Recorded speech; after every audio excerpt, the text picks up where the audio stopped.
Culture du résultat, pardon. Ce qui est en train de changer dans le secteur public. Alors je ne sais pas s'il faut dire ce qui est en train de changer dans le secteur public pour être fidèle au titre de l'atelier ou ce qui est de nouveau offert à notre réflexion en raison d'une réalité qui remet sur le devant de la scène cette notion de culture du résultat. Quoi qu'il en soit, c'est cette actualité qui nous a donné le prétexte à une réflexion sur la promotion de la culture du résultat dans le secteur public. Je vais donc dire quelques mots de ce prétexte en introduction à notre exposé. Le 1er août 2001 a été votée la loi organique relative aux lois de finances, qu'on désigne en général sous son acronyme LOLF, qui a été mise en œuvre avec la loi de finances 2006, c'est donc tout à fait récent, et qui est présentée comme la constitution financière régissant le budget de l'État. Ce vote est intervenu dans un contexte particulier et que nous souhaitions rappeler parce qu'il nous semble pouvoir éclairer utilement les discours qui sont posés autour de la LOLF. Un contexte particulier international d'abord, puisque l'ensemble des pays de l'OCDE sont touchés depuis 20 ou 30 ans par une vague qu'on a appelée le nouveau management public et qui fait de la gestion par les résultats la pierre angulaire de toutes les réformes de gestion publique. Contexte particulier également sur le plan national, puisque la LOLF a résulté d'une initiative parlementaire débarrassée des clivages politiques, puisqu'elle était portée par des parlementaires de sensibilités politiques différentes,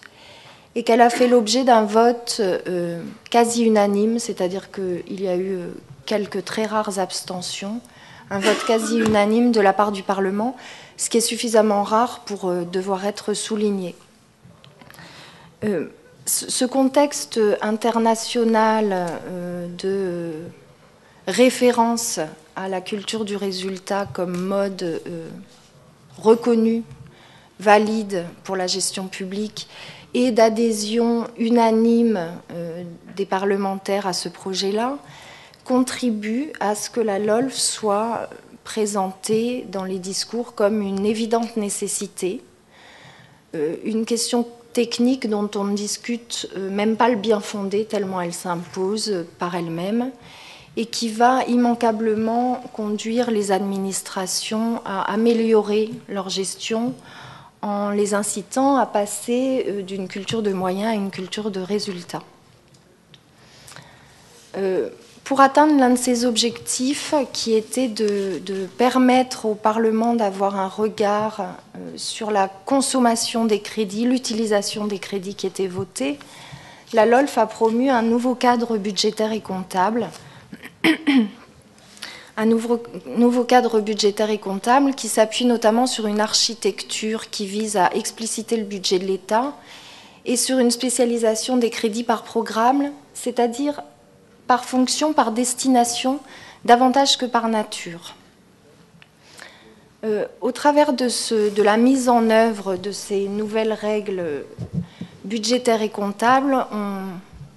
souhaite voir les administrations passer, comme je le disais, d'une culture de moyens à une culture de résultats, c'est-à-dire faire pénétrer en leur sein ce qu'on a appelé la gestion de la performance, la gestion par les résultats. L'un des mécanismes techniques pour permettre cette pénétration de la notion de performance, c'est, comme je vous le disais, cette budgétisation par fonction, puisque l'unité de spécialisation des crédits est à présent le programme, mais au programme ne sont pas associés seulement des crédits, on leur associe également un responsable de programme, des objectifs, des cibles de résultats, des indicateurs, et on attend de l'ensemble de ces mécanismes une pression ou une focalisation accrue sur la notion de performance. Nous voyons dans ces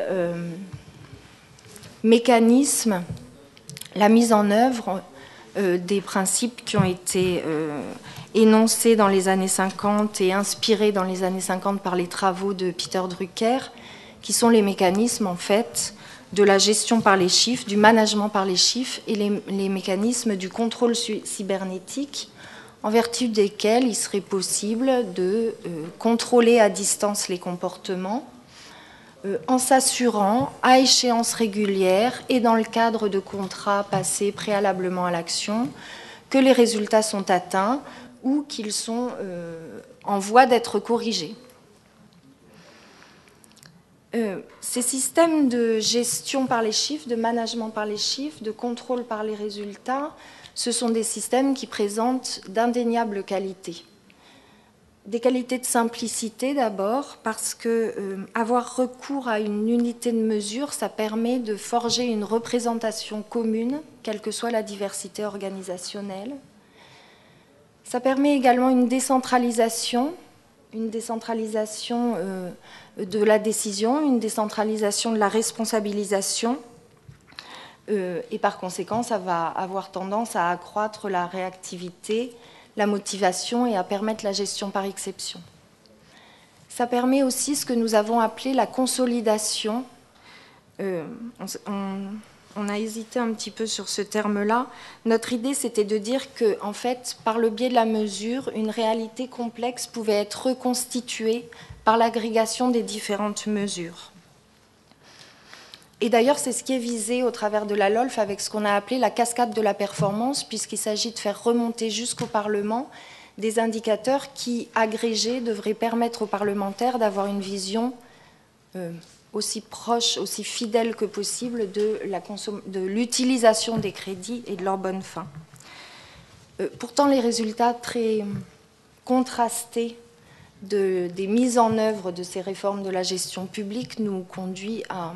nous interroger sur ces discours très laudatifs et sur ces qualités qui sont présentées et associées au management par les chiffres. Et nous voulions nous interroger sur les conditions de succès et de transfert de ces techniques dans le secteur public.